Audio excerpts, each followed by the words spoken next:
Un autre pilier fondamental de la programmation, c'est la notion de fonction. Une fonction, ça sert à tout simplement stocker des instructions. Donc ces instructions, on va les stocker dans la définition de la fonction qui se fait dans le fichier module. Donc c'est un fichier à part. Donc on va définir une fonction, calculer âge par exemple. Donc on a besoin de trois valeurs, que sont trois variables, la date actuelle, la date de naissance et l'âge. Donc on calcule l'âge à partir des dates actuelles, date de naissance, on fait la différence, et enfin on affiche l'âge à la fin avec un print âge. Donc ça c'est la définition, on met le nom de la fonction, on met des parenthèses, on met deux points, et à la ligne, on sépare tout le bloc d'instruction par une indentation, c'est-à-dire une tabulation. On fait un retrait, si tu préfères. Une fois qu'on a défini la fonction, qu'est-ce qu'on va faire? On va appeler la fonction dans le fichier principal. Donc pour l'instant, première ligne, on importe le module. On importe le fichier où il y a la définition, sinon on ne sait pas ce que c'est, calculer âge. Donc on importe le module avec from module import étoile, c'est-à-dire qu'on va tout importer, toutes les définitions. Bon là il n'y en a qu'une définition.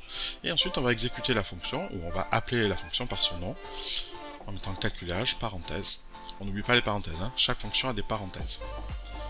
Donc on exécute, voilà ce qui se passe. Donc on appelle le module, on appelle la fonction. Donc la fonction va s'exécuter. Ça veut dire quoi s'exécuter? Ça veut dire que les valeurs, tu vois, ici, de date actuelle, date de naissance, vont être transférées dans le programme. Donc, ça va permettre de calculer l'âge. L'âge sera égal à 2024-2006 qui fait 18. Ça c'est le programme qui le calcule et le programme affiche 18 à l'écran. Voilà ce qui se passe lorsqu'on définit une fonction. Donc la syntaxe, c'est tout simplement, donc dans le fichier module, on va définir avec def, on met le nom d'une fonction, ça c'est toi qui le choisis, on met des parenthèses, de points, à la ligne, on met un bloc d'instruction qui est décalé sur la droite, voilà, et dans le fichier principal, le fichier main, on va appeler la fonction par son nom, et on n'oublie pas les parenthèses. Alors deuxième type de fonction, c'est fonctions avec paramètres. Qu'est-ce que c'est les paramètres? Si on revient sur le programme d'avant, on avait trois variables qui étaient utilisées dans la définition. Alors ce qu'on aimerait bien faire, tu vois, c'est qu'on aimerait bien dans le programme principal pouvoir accéder à la date actuelle, à la date de naissance. On voudrait bien pouvoir donner des valeurs à ces deux variables, mais à partir du fichier principal. Tu vois, il y a des parenthèses, elles attendent qu'une chose, c'est des valeurs. Alors, comment on va faire pour mettre des valeurs, pour initialiser ou pour donner des valeurs à ces variables-là? Donc c'est ce qu'on va faire à l'aide des paramètres. Donc on va transformer ces variables en paramètres. Ça veut dire quoi? Ça veut dire tout simplement que donc les paramètres c'est des variables, dont on a besoin d'une fonction. Ces variables, on va les mettre à l'intérieur des parenthèses. Dans la définition, tu vois, on met date actuelle et date de naissance, séparées par une virgule. Et lors de l'appel de la fonction, on va donner une valeur à ces variables. Parce que je te rappelle, la règle d'or, c'est que chaque variable doit avoir une valeur. Donc là, la date actuelle, qui est un paramètre, va avoir une valeur, c'est la valeur 2024, qui est donnée dans le fichier principal. Donc, quand je vais exécuter, donc il va y avoir un transfert de cette valeur du fichier principal vers le module. Donc, cette valeur va être transférée. Autrement dit, à la place de date actuelle, il va y avoir la valeur 2024. Donc ça c'est lorsque j'exécute le programme. Donc pareil, l'âge va se calculer automatiquement et il va s'afficher. Donc ça c'est la notion de fonction avec paramètres. Donc plus généralement, donc on définit la fonction par son nom, on met des parenthèses, on met les paramètres, il peut y en avoir autant que tu veux, ils sont séparés par des virgules. Donc les paramètres sont des variables. Et pour donner des valeurs à ces variables, on met les valeurs lorsqu'on appelle la fonction. Voilà. Donc si j'exécute, qu'est-ce qui se passe? Tout simplement les valeurs vont être transférées. Ça c'est pas moi qui le fais, c'est l'ordinateur qui exécute automatiquement et ces valeurs sont transférées. Alors une autre option qu'on peut utiliser dans une fonction, c'est un return. Un return, ça retourne une valeur. Donc là par exemple, pour calculer l'âge, d'accord, je vais renvoyer une valeur, c'est-à-dire la valeur de l'âge, tout simplement. Donc dans la fonction calcul âge, je vais retourner cette variable âge. Du coup, je vais pouvoir la stocker dans le fichier principal. J'y ai accès du coup, quand je fais un return, j'y ai accès dans le fichier principal.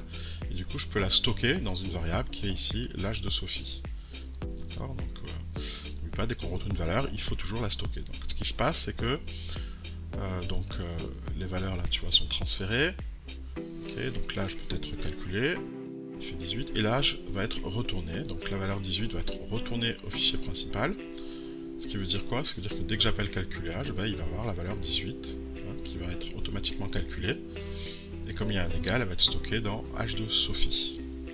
Donc on stocke la valeur retournée. C'est la règle d'or. On stocke toutes les valeurs, on les stocke dans des variables. On va programmer tout ce dont on a parlé. Donc on va définir d'abord notre fonction simple qu'on va appeler calculer âge, qui n'a ni paramètre ni return. Hein. Donc il n'y a rien dans les parenthèses. En 2 points à la ligne. Donc on définit nos variables maintenant. Donc les variables, on avait la date actuelle. Donc on met un égal. La date de naissance, on met aussi un égal. Et enfin l'âge. C'était notre troisième variable. Donc maintenant on peut définir en mettant des valeurs. Hein.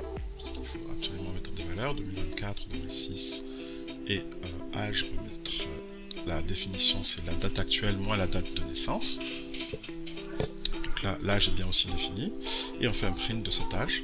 Donc ça, tout ça, c'est la définition de la fonction. Alors, comme je te l'ai dit tout à l'heure, en réalité, la définition d'une fonction se fait dans un fichier qu'on appelle un fichier module. Donc là, je vais créer un nouveau fichier. Alors, je te montrerai d'abord que ça marche même si on ne crée pas ce fichier module. Donc là, j'appelle la fonction, tu vois, juste en dessous. J'utilise le simulateur et il y a bien marqué 18. Donc ça marche, hein, même si la définition et l'appel peuvent se faire dans le même fichier. Mais en programmation, on préfère le mettre dans 2 fichiers séparés. Donc j'enlève la définition, CTRL X, je crée un fichier que je vais appeler module. Tu peux l'appeler comme tu veux, ce fichier. Et c'est là que je vais copier, donc recoller la définition de la fonction. Donc, du coup, c'est en rouge. Pourquoi c'est en rouge? Parce que tout simplement, il ne connaît pas cette fonction. Il ne la connaît pas parce qu'elle est définie dans module. Donc il faut que je dise au départ du fichier, il faut que je dise va importer ce module. Hein, va importer ce dictionnaire en gros, hein, dans lequel il y a les définitions.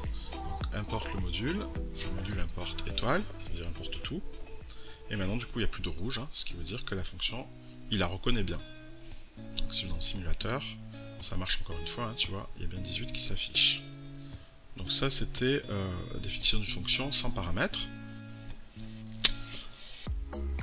Alors ce qu'on va faire maintenant, c'est qu'on va définir des paramètres. Donc la variable date actuelle va devenir un paramètre. Donc j'ai plus besoin de mettre de valeur ici. Hein. Pareil pour la date de naissance, ça va devenir un paramètre. Donc j'enlève la valeur. Voilà ma définition avec paramètre qui est faite. C'est très simple. Et tu vois, la fonction est en rouge. Pourquoi? Parce que il me dit que argument manquant, ça veut dire valeur manquante pour les paramètres date actuelle et date de naissance. Donc il manque des valeurs. C'est ça que ça veut dire argument. C'est les valeurs des paramètres. Donc là, je vais mettre des valeurs, hein, parce qu'il veut des valeurs. Je lui mets des valeurs. Donc ça marche encore une fois, tu vois. Alors, la troisième option, c'est de mettre un return. Donc au lieu de faire un print, je fais un return, ce qui veut dire quoi? Ce qui veut dire que la valeur est retournée. Donc si elle est retournée, ça veut dire que je peux la stocker.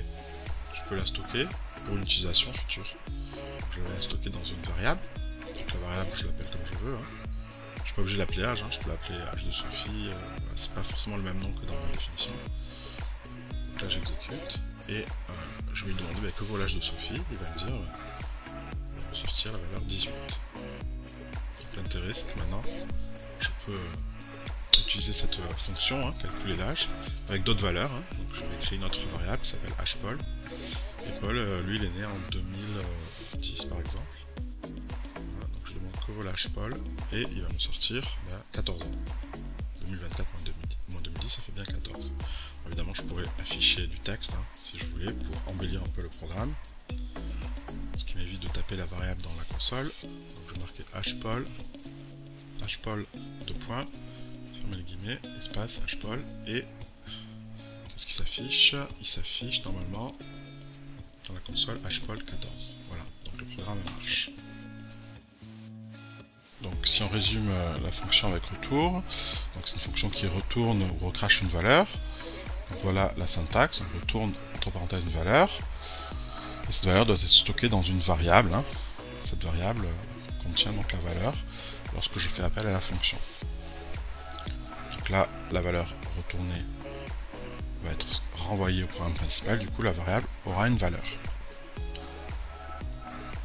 Alors pareil pour fonction avec paramètre et retour, hein, donc c'est le même principe. Donc quand j'exécute là, la valeur du paramètre va être transférée au paramètre. Okay, donc la valeur 1 est transférée là, et on retourne la valeur 2 au programme principal, ce qui fait que la variable, ici cette variable que j'appelais variable, contiendra la valeur 2. C'est un échange de données en gros. Hein. Donc exercice, tu vas écrire le code d'une fonction qui retourne le double d'un nombre. Donc à toi de voir ce dont tu as besoin. Écris le code. Donc la fonction est très simple, hein, je vais l'appeler doubler, pourquoi pas. Je vais doubler un nombre, donc je vais avoir besoin d'un paramètre nombre. Et je vais retourner quoi? 2 fois le nombre, tout simplement. Donc par exemple, lorsque je vais appeler la fonction doubler et que je vais mettre le nombre 12, bien 12 va être stocké dans nombre, qui va se répercuter ici, 2 fois 12, 24, donc ça va retourner 24, autrement dit, hop, je retourne au programme principal, le résultat sera égal à 24. Hein, tu peux le faire, vas-y. Je vais faire un def de doubler. Entre parenthèses, je vais doubler un nombre quelconque, hein, donc je l'appelle nombre, pourquoi pas. Et je vais retourner, donc je fais un return de 2 fois le nombre. Voilà, je retourne une valeur, hein, 2 fois le nombre. Donc du coup dans le fichier principal, il faut que j'importe, hein, j'ai oublié, from module import, toile, je vais appeler la fonction doubler. Donc doubler, elle est là. Doubler, il me dit que je dois doubler un nombre, donc 12, et je vais le stocker dans résultat. Donc là je crée une variable, résultat. Résultat. Voilà. Donc je simule. Et j'exécute et je demande que vos résultats, je fais un print, hein, peu importe, résultat, et il va me dire que ça fait 24.